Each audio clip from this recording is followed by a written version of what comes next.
Hello friends, Bangla activity চ্যানেলে আপনাদের সবাইকে ওয়েলকাম। ফের সামনে এলো বিরাট নিয়োগ দুর্নীতি। 313 বেআইনি স্কুল শিক্ষক নিয়োগে সিআইডি তদন্তের নির্দেশ দিল কলকাতা হাইকোর্ট। চলুন এ বিষয়ে আমরা দেরি না করে বিস্তারিত জেনে নিই। এবার কেঁচো খুঁড়তে বেরোলো কেউটে।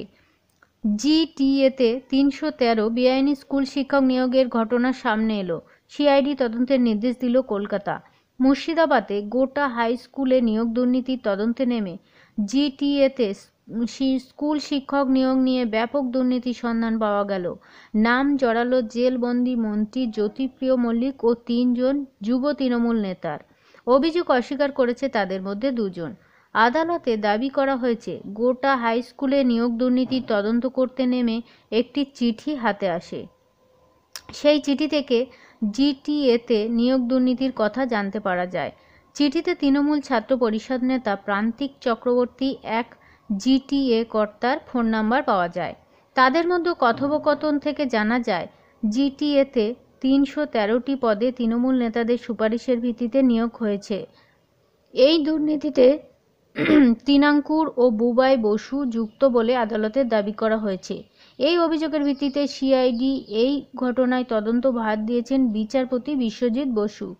9 ফেব্রুয়ারির মধ্যে সিআইডি প্রাথমিক রিপোর্ট দিতে নির্দেশ দিয়েছেন তিনি। অভিযোগ, এক জিটিএ কর্তার সঙ্গে যোগসাজশ করে জিটিএতে 313 জনকে বেআইনিভাবে শিক্ষক পদে নিয়োগ করেছেন 5 জন তৃণমূল নেতা।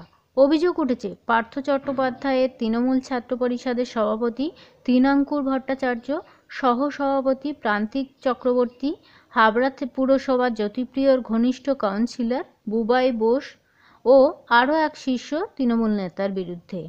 তবে এই অভিযোগ পত্রপাঠ খারিজ করেছেন তৃণাঙ্কুর। প্রান্তিক বলেন, আমি তখন অত বড় নেতাই ছিলাম না, তবে তদন্তে সব রকম সাহায্য করব। শিক্ষামন্ত্রী ব্রাত্য বসুকে জিজ্ঞাসা করলে তিনি বলেন, তাই নাকি, ব্যাপারটা তো আমার জানা নেই, জেনে বলতে পারবো। তো বন্ধুরা, বুঝতেই পারলেন কত বড় দুর্নীতি। ফের আবারও দুর্নীতি সামনে এসেছে। এবার কিন্তু সংখ্যাটা একটু কম, 313। অনেক ধন্যবাদ সঙ্গে থাকার জন্য। চ্যানেলে নতুন হলে অবশ্যই চ্যানেলটিকে সাবস্ক্রাইব করে সঙ্গে থাকবেন। Thank you.